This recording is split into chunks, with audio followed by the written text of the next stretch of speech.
Good morning, colleagues. It's a privilege for me to be speaking to you today and to share with you a subject that has become increasingly urgent, increasingly visible, and increasingly impossible to ignore.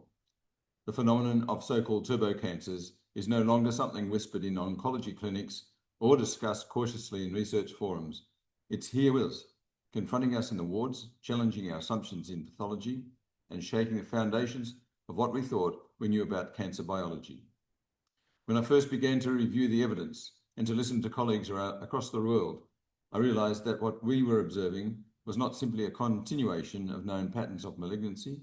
Instead, there were emerging signals, aggressive tumors developing in younger patients, malignancies that appeared with breathtaking rapidity, disease courses that defied the slow, predictable arcs we had become accustomed to in oncology. These were not just statistical anomalies.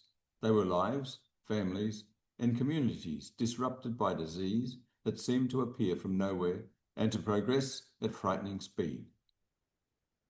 The purpose of this presentation is to step carefully but firmly through the evidence, to honour both the science and the patients, and to offer pathways forward. We will consider epidemiological data, clinical features, and the evolving mechanistic basis for these cancers. We will address what is known about metabolic shifts, stem cell propagation, immune dysregulation, and the cascade of biological processes that may explain what we are now witnessing.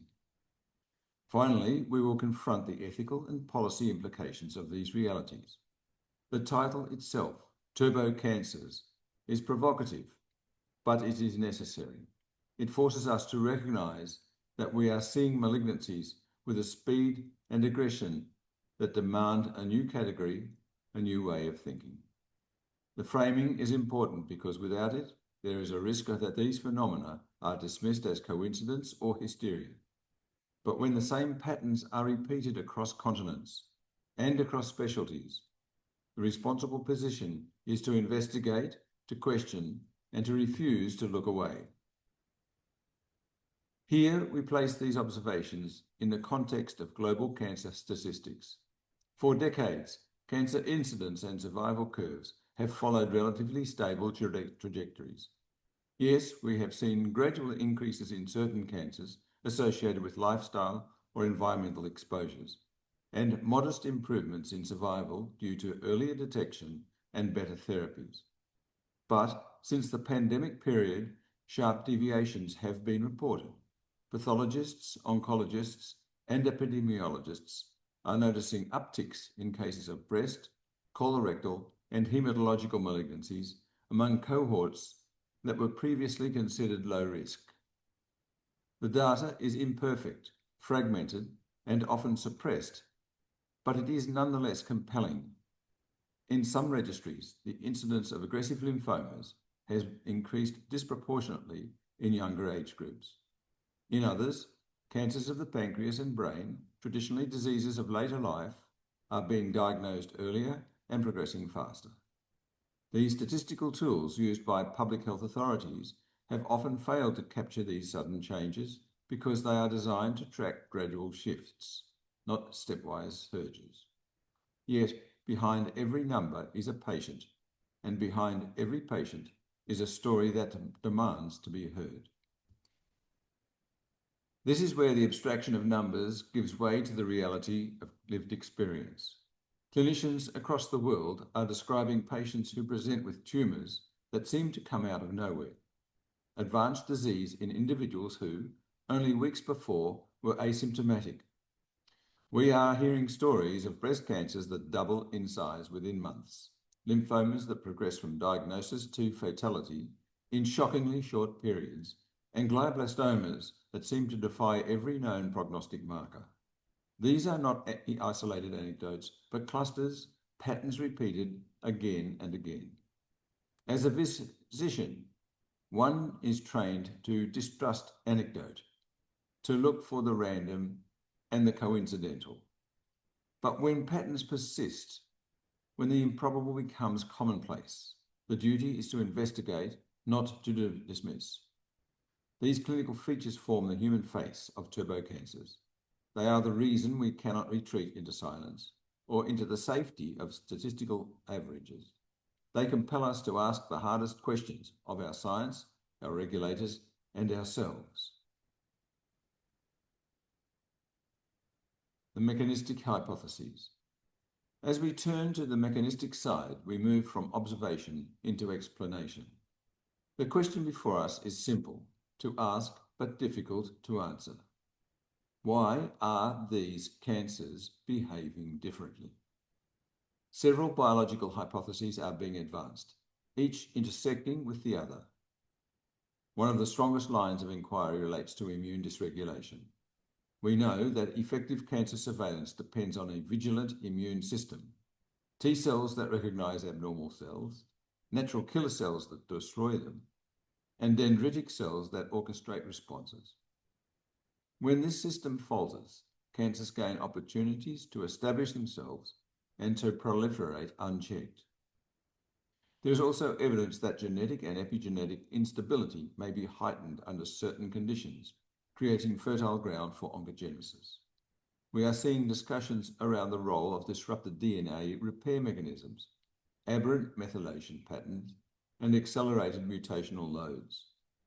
Added to this is the metabolic dimension, the Warburg effect magnified, glycolysis-driven energy production fueling unchecked cell division. In combination, these elements create what might be described as a perfect storm, a permissive immune environment, a destabilized genome, and a metabolic engine running at full throttle. It is within this storm that turbocancers find their devastating momentum. Warburg revisited. Here we visit one of the most important observations in oncology, Otto Warburg's description of the metabolic shift within cancer cells. He noted nearly a century ago that even in the presence of oxygen, malignant cells preferred glycolysis over oxidative phosphorylation. This so-called aerobic glycolysis conferred advantages in terms of rapid energy generation and biomass production, but at the cost of efficiency. In the context of turbocancers, it appears that this phenomenon is intensifying. We are not just dealing with a metabolic quirk, but a wholesale reprogramming of energy priorities. The cancer cell becomes almost single-minded in its drive to divide, sacrificing efficiency for speed. Nutrients are commandeered, growth factors hijacked, and angiogenesis accelerated. The tumor, in essence, rewrites the rules of its own biology. The Warburg effect has long been debated in terms of whether it is a cause or a consequence of malignancy. In turbocancers, it may be both.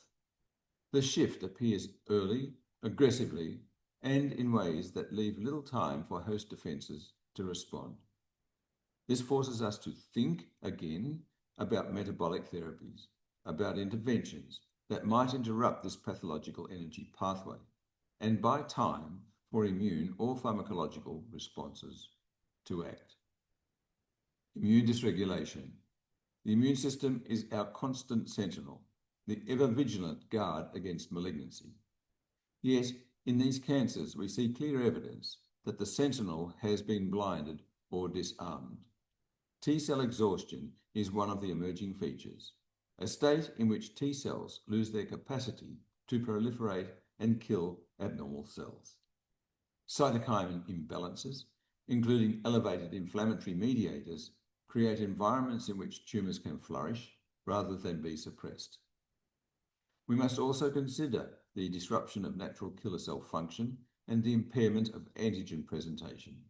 Together, these deficits open a wide gate for malignant clones to slip through. Immunologists describe it as a collapse of tumor surveillance, a breach in the very fabric of immune integrity. For clinicians, this explains part of the clinical picture, tumors that appear fully formed as if they have been growing invisibly, only to emerge when the immune defenses have already collapsed. For patients, it translates into a sudden diagnosis of advanced disease, often when it is already too late for curative treatment. This slide is critical because it underlies the interplay between metabolism and immunity. The immune system falters, the cancer accelerates, and the two processes reinforce each other. This is the vicious cycle that turbocancers exploit, and it is the cycle we must find ways to interrupt. Stem cell propagation. On this slide, we confront one of the most unsettling features of turbocancers: their apparent origin in or co-option of stem cell pathways. Normal stem cells are tightly regulated, entrusted with maintaining tissue homeostasis and repair. Yet malignant clones seem capable of hijacking these mechanisms, adopting a stem-like phenotype that grants them extraordinary plasticity and resilience. We see tumours with stem cell-like compartments that resist chemotherapy, evade immune detection, and repopulate malignancies even after initial response to treatment. In the case of turbocancers, this phenomenon seems amplified. These cells divide not only quickly, but also flexibly, adapting to therapeutic pressures in real time. This is why patients present with disease that relapses aggressively and unpredictably. This stem cell narrative forces us to reconsider the conventional wisdom of cancer treatment. If we only target the bulk of the tumour while leaving the stem cell-like compartment untouched, recurrence is almost guaranteed. Understanding and interrupting these stem pathways is, therefore, not an academic exercise, but a clinical imperative. The genetic and epigenetic instability.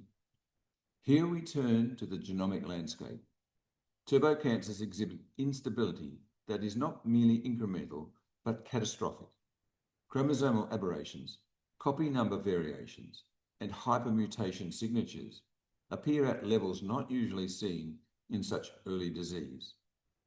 Epigenetic marks, such as abnormal DNA methylation and histone modification, amplify the chaos by switching on oncogenes and silencing tumour suppressors.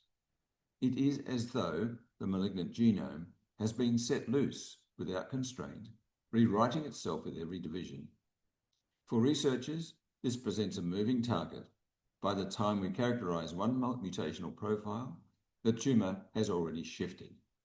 For patients, it translates into therapeutic resistance because drugs that target one pathway are circumvented by the emergence of others.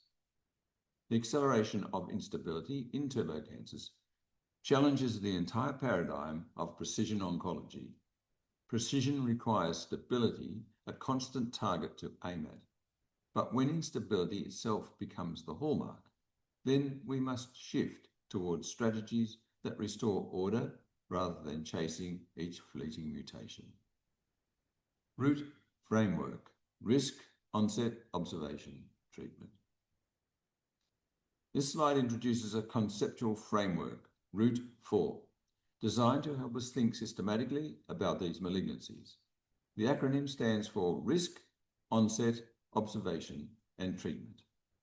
Risk refers to the constellation of factors, genetic predispositions, immune vulnerabilities, and environmental triggers that create susceptibility. Onset captures the startling speed with which these cancers emerge, often in weeks or months rather than years. Observation emphasizes the role of clinicians, patients, and researchers in detecting patterns, recognizing that conventional surveillance tools may miss what is unfolding. And treatment highlights the urgent need to adapt therapeutic approaches, moving beyond the one-size-fits-all regimens towards strategies that integrate metabolic, immunological, and supportive interventions. The Root 4 framework is not a solution, but a lens. It allows us to see turbocancers, not as random tragedies, but as phenomena, with patterns, mechanisms, and potential points of intervention. By naming and structuring them, we take the first step toward developing coherent strategies that can save lives. Repurposed medicines. On this slide, we explore a pragmatic, sometimes controversial, but increasingly necessary path: the use of repurposed medicines. The idea is simple yet powerful. Drugs that are already approved, already understood in terms of safety, may have unexpected utility in the treatment of aggressive malignancies. Metformin, for example, long used for type 2 diabetes, has been shown to modulate cancer metabolism, probably by dropping the glucose levels. Statins, prescribed for cholesterol, interfere with mevalonate pathways that tumours often exploit. Even antiparasitic drugs, such as mebendazole, are under investigation for their anti-cancer properties.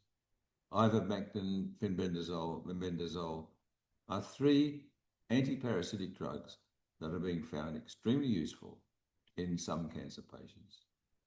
In the context of turbocancers, where time is short and options are limited, the rationale for repurposing becomes urgent. These agents may not be definitive cures, but they may slow progression, alter metabolic pathways, and render tumours more susceptible to conventional therapies. Importantly, they are accessible, inexpensive, and familiar to clinicians. Repurposing also embodies a spirit of innovation rooted in practicality, a willingness to use every tool at our disposal when lives are at stake. The nutritional and supplemental strategies. We now shift to a field that is often dismissed, yet increasingly supported by data: the role of nutrition and supplementation. Cancers, including turbocancers, thrive in metabolic environments rich in inflammation and oxidative stress. Nutritional interventions, diets that stabilize blood sugar, reduce chronic inflammation, and provide antioxidant protection, have the capacity to alter that terrain. Supplements such as vitamin D, high-dose vitamin C, zinc, selenium, and omega-3 fatty acids support immune vigilance, enhance DNA repair, and reduce systemic inflammation. In some protocols, high-dose vitamin C has been shown to act not merely as an antioxidant, but as a pro-oxidant within the tumour microenvironment, selectively damaging malignant cells. Curcumin, resveratrol, and green tea catechins also offer evidence of anti-cancer effects at the molecular level.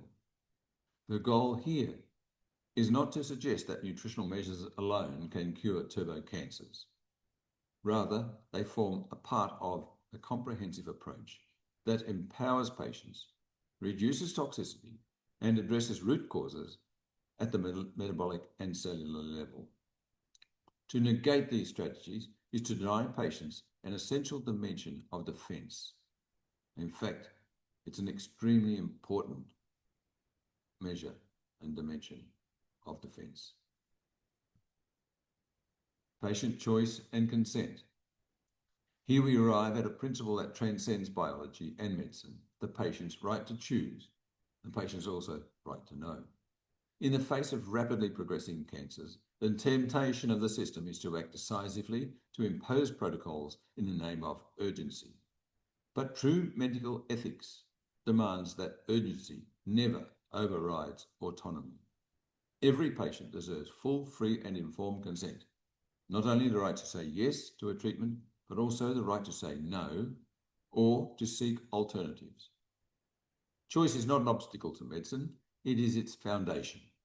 Patients must be given the facts, the uncertainties, the risks, and the options, including the integrative strategies that may not yet be standard of care, but are grounded in science and clinical observation. Informed refusal must be as respected as informed consent. This principle is especially critical in the era of turbocancers. When time is short and stakes are high, respect for choice is not a luxury. It is the bedrock of trust between doctor and patient. Without it, medicine becomes coercion. With it, medicine becomes a true partnership. This slide asks us to pause and reflect on the ethical weight of what we are discussing. Turbocancers are not only a medical phenomenon, but also a moral test. When confronted with new and frightening patterns of disease, the temptation within the institutions can be to deny, delay, or downplay to protect reputations and preserve established narratives. Yet history teaches us that such silence comes at an unbearable cost to patients. Our ethical duty as clinicians, researchers, and policymakers is to tell the truth as we see it, even when the data are incomplete. To raise a signal, even when certainty is lacking. To act with precaution, even when the path forward is contested. This is not alarmism, it is responsibility. Every oncologist knows the harm of delayed diagnosis. We should equally understand the harm of delayed acknowledgement at a societal level. Thus, the ethical imperative before us is threefold: honesty in communication, urgency in investigation, and humility in recognizing that we may need to rethink entrenched paradigms. Anything less would be a betrayal of the trust that patients place in us. The policy challenges. Here we confront the realities of policy. Health systems are designed to move slowly, to demand overwhelming evidence before changing course. In normal circumstances, this conservatism is protected. But in the case of turbo cancers, delay becomes dangerous. Policy frameworks must adapt to conditions of uncertainty, to act provisionally when signals are strong, even if proofs are incomplete. We face challenges in reporting systems that undercapture cases, in registries that lag years behind reality, and in funding mechanisms that prioritize established research pipelines over emergent crises. To address turbo cancers, we need agile policy tools, provisional treatment of authorizations, adaptive trial designs, real-time surveillance of unusual malignancy patterns. We also need protection for clinicians who raise concerns, ensuring that speaking truth does not end careers but strengthens public trust. This is no small shift. It requires courage from policymakers, transparency from regulators, and vigilance from civil society. But without such change, we risk leaving patients defenseless against a rapidly moving threat. A call for transparency. Transparency is the antidote to fear. When patients sense concealment, trust collapses. When clinicians feel censored, innovation dies. And when regulators appear aligned with industry rather than the public, legitimacy erodes. On this slide, we affirm that transparency is not optional. It is the very condition of progress. Adverse events must be reported promptly, without filters. Data, even preliminary data, must be shared widely with independent researchers granted full access. Conflicts of interest must be disclosed and addressed, not buried in fine print. Transparency also means opening space for dissenting voices, for those who challenge the prevailing consensus. History shows us that medical revolutions are often sparked by individuals who first sounded like contrarians. To silence them is to risk silencing the truth. If turbo cancers are indeed an emergent phenomenon, and the evidence suggests they are, then the only moral response is open inquiry. Transparency does not weaken public health, it strengthens it by aligning it with trust, accountability, and truth. The international perspectives. At this point, we widen our lens beyond national borders. Turbo cancers are not confined to a single country, a single registry, or a single clinical anecdote. Reports are emerging from Europe, North America, Asia, and here in Australia. What is striking is the convergence of patterns across such diverse populations and health systems. In Germany, oncologists have documented spikes in aggressive lymphomas.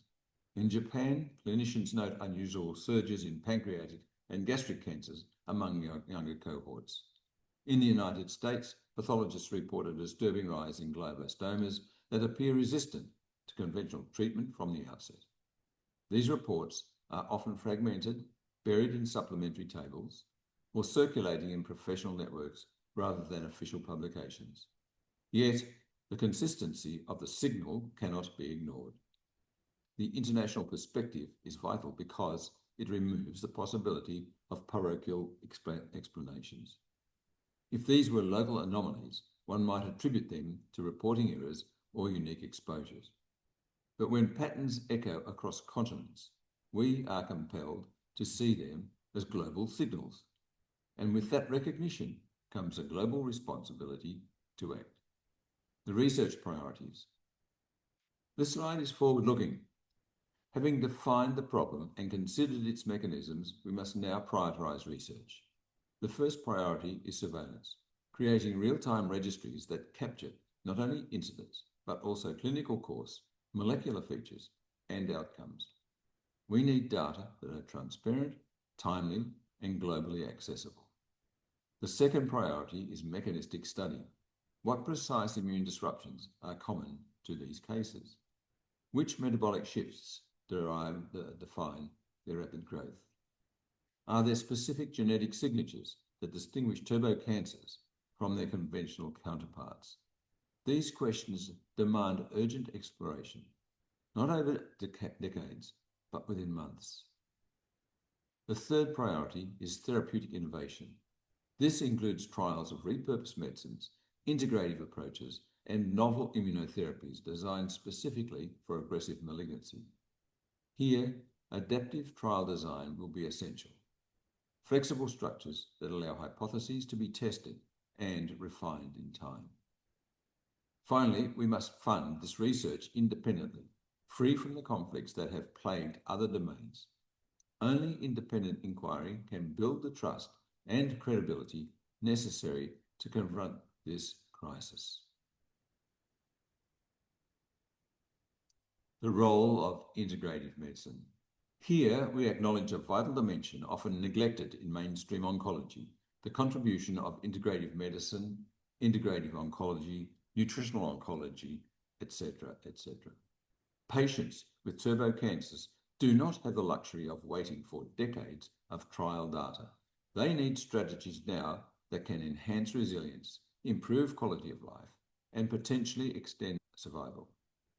Integrative medicine offers tools, nutritional optimization, targeted supplementation, stress reduction, detoxification, and supportive therapies, things like hyperbaric oxygen, hypothermia, massage therapies, and so on. They strengthen their host defenses rather than merely attacking tumors. These approaches are not replacements for conventional therapies, but companions, helping patients endure treatment, recover faster, and in some cases mount stronger anti-cancer responses. This is not alternative medicine. It is complementary, evidence-informed, safe, reasonably available care. Dismissing it as fringe is not only unscientific, but also unethical, given the urgency patients face. The integrative paradigm insists that we treat not just the tumour, but the terrain, the whole patient, body and mind. In turbo cancers, that holistic approach is not optional, it's essential. Here we shift from data and mechanisms to stories. Numbers may persuade the mind, but it is the human story that moves the heart and demands action. Across the globe, oncologists are recounting cases of patients who seem to transition from health to advanced malignancy in the space of months, sometimes weeks. One young woman, only in her 30s, presented with what appeared to be a benign breast lump. Within 6 months, despite aggressive therapy, she had widespread metastases. Another, a middle-aged man, noticed minor abdominal discomfort. By the time of imaging, a massive pancreatic tumour had already encased vital vessels, leaving few treatment options.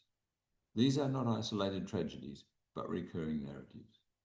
In presenting these cases, we must resist both sensationalism and minimisation. They are not curiosities, nor are they mere anecdotes to be dismissed. They are signposts pointing us toward phenomena that demand explanation. They remind us that behind every graph and every registry entry lies a life altered forever, a family reeling from shock, and a medical community left searching for answers.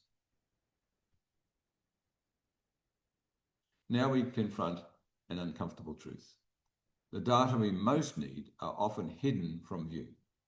Cancer registries in some jurisdictions lag by years. Reporting systems are slow, opaque, and sometimes deliberately constrained. Whistleblowers within health systems speak of patterns noted internally, but not released publicly. In Australia, there have been accounts of clinicians discouraged from raising alarm. In the United States, analysts report that unusual malignancy signals are coded under broader categories, and effectively burying them in statistical noise. Across Europe, fragmented national databases make cross-comparison difficult, delaying recognition of broader trends. Suppression may take the form of bureaucratic inertia or, more troublingly, active obstruction. Either way, the result is the same. Patients and clinicians are left in the dark. This is not simply a failure of data management, it's a failure of ethics. Transparency is not a luxury in oncology, it's a necessity. Without it, patients die not only of their disease, but also of our silence. International inaction. The silence of global institutions, the World Health Organization, which has mobilized swiftly for far less urgent signals in the past, has been conspicuously absent in acknowledging or investigating the turbo cancers. I wonder what they know. Similarly, large international cancer consortia have shown little appetite for confronting the phenomenon directly. The consequences of this inaction are profound. Without coordinated global acknowledgement, research funding is fragmented, registries remain parochial, and clinicians are left to connect the dots themselves. It sends a chilling message that unless a crisis aligns with institutional priorities, it may be ignored, no matter the human cost. Disgraceful.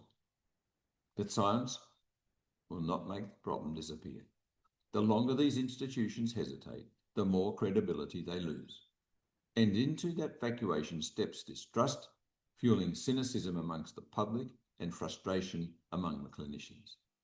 If global bodies exist for anything, it must be to confront precisely these kinds of emergent crises.